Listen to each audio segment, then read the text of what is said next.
So what if Jackson Arnold hits the ground running in his first season as starting quarterback for the Oklahoma Sooners, which is coincidentally the Oklahoma Sooners' first season as an SEC conference school?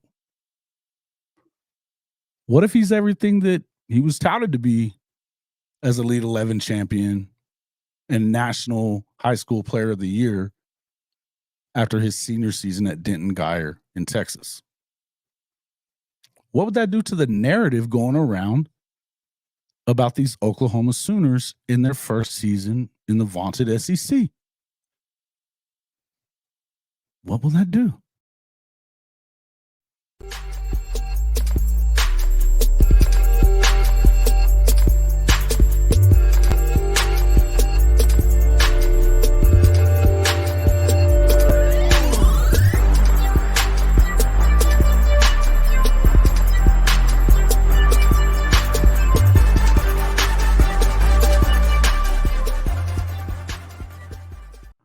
Welcome back to Hall of Fame College Football's Sooner Magic Podcast. I am your host, Jason Watkins, and if you love Oklahoma football, you're definitely in the right place. So before you forget, smash that red subscriber button, like our videos, and don't forget to ring the bell so you don't miss one moment of Hall of Fame College Football's Sooner Magic Podcast. If you've been listening to me or any number of other Oklahoma content creators over the last couple of weeks, there's no doubt you have heard a cranky bunch of Sooner fans with regard to the expectation level of our Sooners in the first season of SEC football, particularly when you contrast it with the number of people that are fawning over those hated Texas Shorthorns in their first season of SEC play, despite the fact that Oklahoma beat Texas in 2023. And did so by being the more physical of the two teams, and in the trenches especially. There's just not a lot of love going around out there.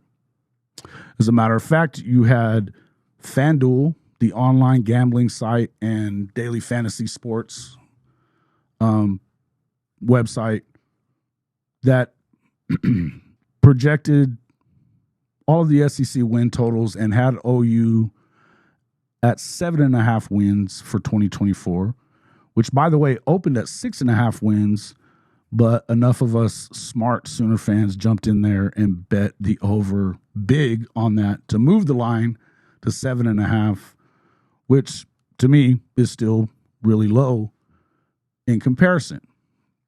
Now, I think that there is a number of reasons why you could probably maybe halfway understand it. The 7.5, not the 7.5 so much, but lower expectations when you look at the schedule that the Sooners come in and play in their first season in the SEC. You've got games against a 12-win Alabama team, games against, obviously, an 11-win Texas program, not to mention an 11-win Ole Miss, an 11-win Missouri, a 10-win LSU, and a 9-win Tennessee throughout the season. That's a tough road to hoe. But what I would tell you is, as I've said this in the past, I don't think that any one of those teams, with the exception of possibly Texas, according to your recruiting rankings, and then Alabama, who's been recruiting at the top for a long time, none of the rest of these programs have the level of talent on their roster that Oklahoma has. None of them. This is almost definitely true at the quarterback position as well. And I know that, hey, look, I've been one of those guys that has always been on the side of Dylan Gabriel when it comes to hoping that Oklahoma headed into the SEC with an experienced quarterback at the helm, despite the fact that I think it's pretty clear that talent-wise, Jackson Arnold had Dylan beat in spades, right? Now, that being said, and I'll still continue to say that you would probably, heading into your first year in the toughest conference in America, it wouldn't have hurt to have the experience of a guy like Dylan Gabriel, who's going into his 7th year in college football. at Oregon. I think he's going to be a tremendous asset for the Ducks. But I think that the things that we saw from Dillon Gabriel last year was we saw he maxed out his ability and his talent as to what he could do in this offense. And it wasn't quite what you're going to see most likely from Jackson Arnold. Yeah, we saw Jackson have a bit of a struggle at times during the Alamo Bowl against Arizona.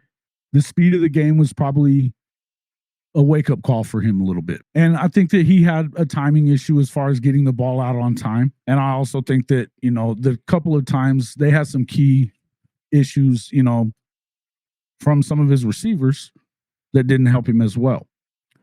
Now, what I would ask you is what if he got all of those bad plays out of his system in the Alamo Bowl? His interceptions, poor timing, ill-fated, probably balls that he shouldn't have thrown. What if the spring season and fall camp see him improve exponentially heading into his first season in the SEC?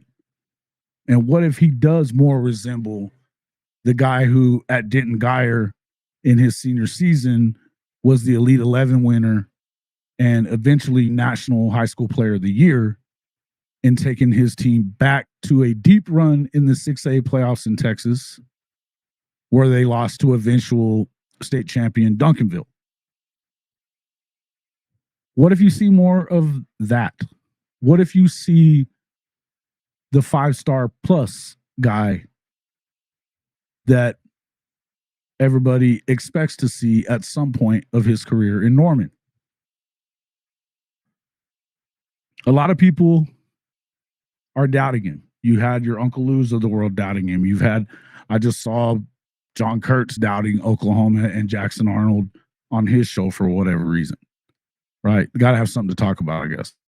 That SEC podcast with Michael Brand welcomed on Barrett Sallee, who trashed Oklahoma in every way he possibly could, glossed over Jackson Arnold a little bit, but pretended as if Oklahoma hasn't gotten better and that they are, since Lincoln Riley's gone, according to him, they're not getting quarterbacks that are capable of winning the Heisman Trophy. Let's take a listen to that. Won 11 games. Now Oklahoma's coming into the league. That I didn't realize these two hated each other to the level they do. So I'm trying to get you in trouble here, Barrett. Who has a brighter future moving forward in the SEC? Oklahoma under Venables or Missouri under Drinkwitz? Missouri. I think Missouri does. And I've gone back and forth with Oklahoma, man. I don't know about you. I've just kind of gone back and forth. Like, what can they be? We all know that Oklahoma has contended for national. Well, I say contended. They've at least, in theory, contended, right? But that was with a situation with Lincoln Riley where the method worked to a point, right? They had the ceiling. Now, the national championship ceiling was way higher, but the ceiling was still pretty high, right? You don't have Lincoln. You're not bringing in superstar quarterbacks. I can't wait to see what Jackson Arnold does this year, but you aren't bringing in those Heisman caliber quarterbacks. And defensively, yeah, you've taken a step up, obviously, with Brent Venables. And sort of like we joke about LSU, you're not god awful defensively. So that's certainly a step up from those Lincoln Riley teams. But is that enough? Is that the right recipe for success in the SEC? Because if Brent Venables doesn't succeed, doesn't have that ultra dynamic offense, are those transfer quarterbacks going to want to go there? Or high school quarterbacks going to want to go there? No, they're not going to have that selling point, right? They're not going to have that ability to market that position. So I think a roundabout way to answer a question is that I think Oklahoma will probably be an average to above average football team in the SEC. There's so many ways that I could go from there, but let's start with a couple of these things. What can they be?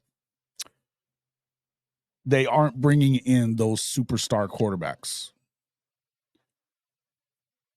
And what if Brent Venables is not able to have the electric type offenses that you've seen at Oklahoma? particularly under Lincoln Riley, he says, is the defense being built going to be enough? Let's start with this.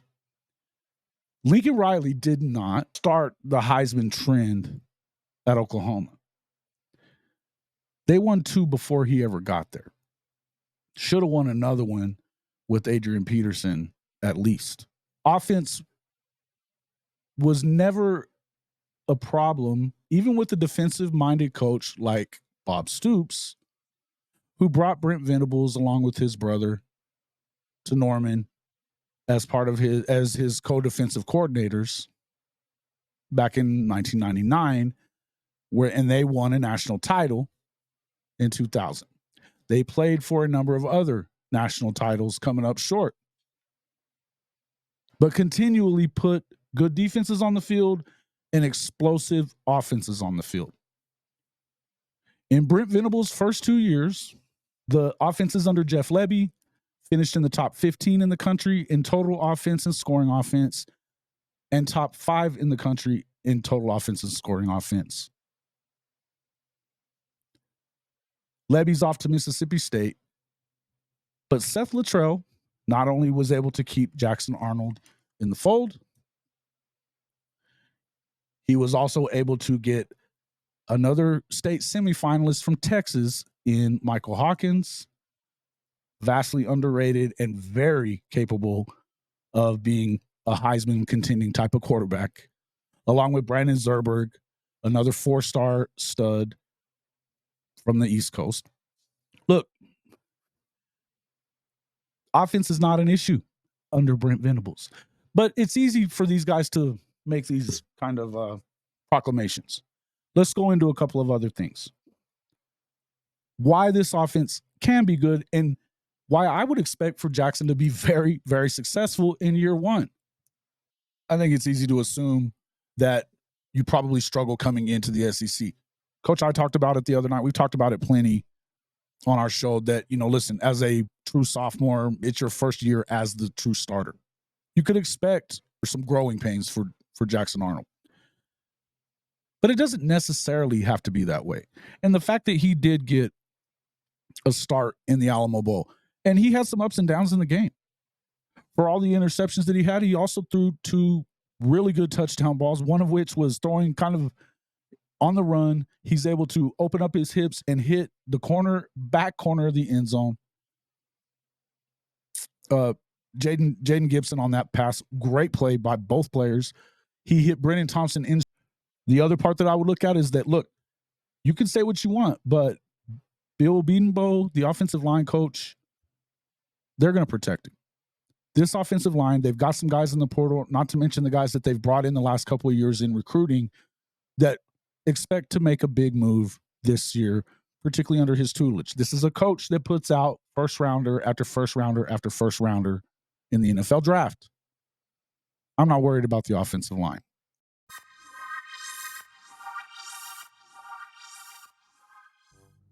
Is your wireless company giving you a case of the what in the why is my wireless bill so expensive? Question: why are we paying so much for wireless service? Is it for speed, coverage, data, 5G access, mobile hotspot? Well, our new partners at Hall of Fame College Football, Mint Mobile, they have all these features, and for way, way less than big wireless. Like way, way less. As low as $15 a month. You can get signed up and activate your service immediately without having to leave your home. Mint Mobile reimagined the wireless process, making it easy and online. No more stores, no salespeople, and no giving. With Mint Mobile, you get all the features you become accustomed to with big wireless, the nation's largest 5G network, and service for as low as $15 a month. To start saving today, just log on to our partner website, trymintmobile.com/HOF. Again, that's trymintmobile.com/HOF. you can get signed up and activate your service immediately. Big Wireless wants you to believe they're the only option. Here's the deal. Big Wireless. You get comparable service to Big Wireless. You don't have to talk to a salesperson to do it. Largest 5G network in the country, as low as $15 a month. Sign up for Mint Mobile today so you can stop getting by Big Wireless.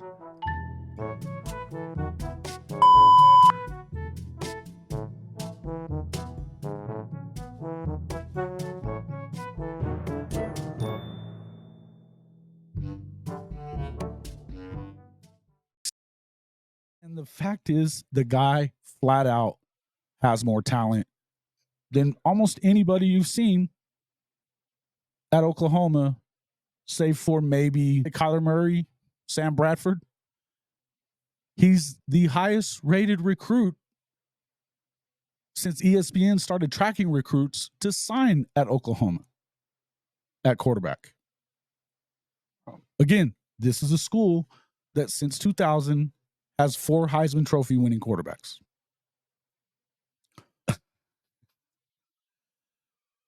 It's pretty impressive what you have in this kid. And you can doubt him all you want to, but here's the other reason that I don't. When you start looking at his receiving core and the weapons that he has at his disposal, as I said, you've got the running backs that you've got coming back have both shown the ability to be very good. Gavin Sawchuk came into his own at the latter part of last year, had a big turnaround for him. Javante Barnes, as a freshman, was much better than he was last year, where he was nicked up a little bit. The number one running back in the country who decided to come to Oklahoma rather than USC with Lincoln Riley, who Barrett just told you is so much better at recruiting on that side of the ball. How's that working out, Barrett, if you actually look at recruiting rankings?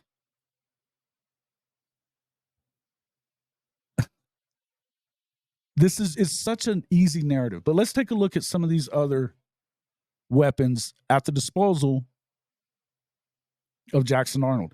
He doesn't have to get locked into any one person. You've got Nick Anderson coming back, the number one threat coming back as a receiver he had 38 receptions, 798 yards, 21 yards per catch, and tied for the team lead with Drake Stoops with 10 touchdowns. Jaden Gibson comes back as well, 14 receptions, 375, 5 touchdowns at 26.8 yards per catch. Andrew Anthony hopefully comes back healthy. The former Michigan transfer had 27 receptions, 429 yards, 1 touchdown at 15.9 yards per catch before getting injured in the Red River game against Texas. Jalil Farouk, 45 receptions, 694, 2 touchdowns, 15.4 yards per catch, coming back for his senior season. Hopefully he gets rid of the fumble issues that he had last season. Jacquez Petaway, who had 11 receptions on the season for 70 yards. You also had Brennan Thompson, who towards the end of the season showed what a big-time threat he can be with 7 receptions, 241, 2 touchdowns, one of which came in that Alamo Bowl game, 34.4 yards per reception, along with Gavin Freeman, who had 19 receptions, 95 yards, a touchdown, and 5 yards per reception. These are guys all coming back. Gavin Sawchuk chipped in with 14 receptions, 94 yards. Javante had 5 receptions for 23 as well. You also got some big-time players coming in Zion Kearney, freshman recruit, Ivan Carrion from Odessa, Texas, Zion Reagans from out of Georgia, a blaze speed guy, another one of them, and then KJ Daniels coming in, not to mention Deion Burks from Purdue, who seemingly everybody in the country, including Texas, really wanted to get their hands on in the portal, but who immediately chose Oklahoma. He had 47 receptions for 629 yards, 7 touchdowns last season for Purdue at 13.4 yards per catch. Big time grab in the portal for OU. Devon Mitchell, could end up being a big-time security blanket for Oklahoma as a freshman at 6'4", 247 pounds. A man among boys coming in to play tight end. Already expected to be a starter. Look, we're talking about 11 guys who caught passes in college football a year ago in this offense. Out of those 11, 8 of them scored touchdowns. To me, it's so easy for guys like Barrett Sallee to just overlook all this stuff and act like nothing's happening. But this was one of the top 5 offenses in the country. Seth Luttrell, the new offensive coordinator, co-coordinator, along with Joe John Finley, they were both on the staff last season. They both have they held the recruiting classes together. You've got an opportunity to, if you're Jackson Arnold, you can trust in the guys that you have and not try to get locked in on one person. They can make this offense easy for him by playing better defense. But if they do that, if they play the defense that we expect them to play, and that'll be the next video that we do here, I'm going to do some other videos as to why I believe that 7.5 is insanity, even with this tough schedule. But I'm going to ask you one more time. What if Jackson Arnold got all the bad stuff out of his system in the Alamo Bowl? What if he comes in ready to rock and roll, knows this offense, has his timing down with his receivers, with having the full complement of the spring and fall to work with the first team and his receivers? What if he looks like that guy that we saw at Denton Guyer? Because I know that everybody wants to believe that it's going to be so much harder in the SEC, but the truth of it is the SEC is not known for having the most explosive offenses in the country. They're known for the trenches, which is very important, but OU's bringing that with them too. I'm telling you now, I believe that even with essentially a freshman at quarterback, he's a sophomore. He got in enough games that he didn't get to redshirt. Even with the first-time starter, though, this is going to be one of the top offenses in the SEC year one. I would bet this offense is better than Texas's again. Just like it was this past season when they had all those quote-unquote studs that were supposed to be so much better than Oklahoma, yet lost to them in the Red River Shootout.